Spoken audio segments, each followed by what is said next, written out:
Вот так определили место декоративного дерева на ближайшие столетия. Больше 40 кавказских лип будут радовать взор малгобекчан. Озеленение прошло на центральной улице города Асканова. Почему мы решили посадить именно липу, а не те же тополя? Сам тополь быстро растущий, быстро погибающее дерево. Оно живет не более 100 лет, а липа живет от 600 до 1000 лет. Поэтому мы именно решили сажать тополя, чтобы завтра, образно говоря, следующее поколение, когда уже опять будут вынуждены выкапывать тополя, чтобы не ломали ни плитки, ни асфальт, ни дорогу, чтобы не портили эстетический вид города.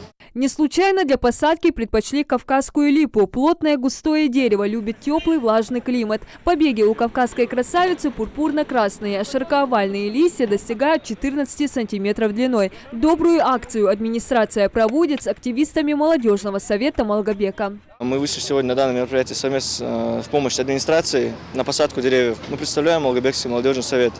Активистов на сегодняшний день насчитывается 15 человек.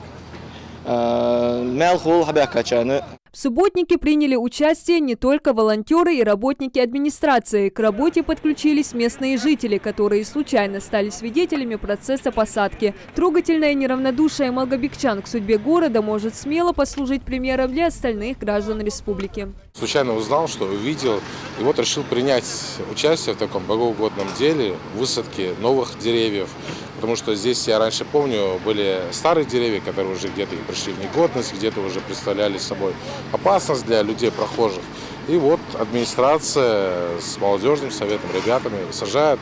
И, конечно, не остался без участия.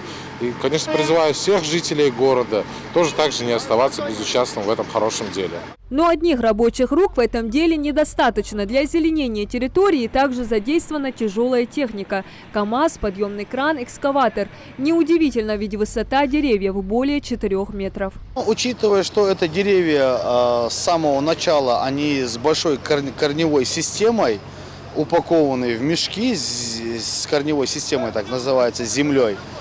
Здесь не столько, сколько нам нужны были люди, столько, сколько нужна была техника, потому что дерево сами переносить, сажать не получается, слишком тяжелое. Ранее здесь пилили ветхие тополя. Старые деревья нависали над тротуарами, ветви едва ли бы выдержали штормовой ветер. Пока одни сажают, экскаваторщик занят корчеванием пней. Все, что осталось от старого тополя. Озеленение улицы не ограничится одной кавказской липой. На дне КАМАЗа в своей очереди ожидают еще 4 канадских дуба. Он будет у нас ближе к центру высажен. Это уникальное растение, уникальное дерево, которого у нас в Малгобеке, да и в республике в целом таких деревьев нет. Мы их еле-еле изыскали. Это очень красивое дерево, мы их будем сажать чуть выше. Сегодняшняя акция исключительно благотворительная, заверил глава Малгобека Сулейман Эгиев. Администрация дала клич о содействии, его подхватили и вызвались помочь местные бизнесмены и гражданские активисты. Общими усилиями было собрано более 300 тысяч внебюджетных средств для высадки деревьев. В планах местных властей теперь ежегодно весной и осенью проводить массовое озеленение города.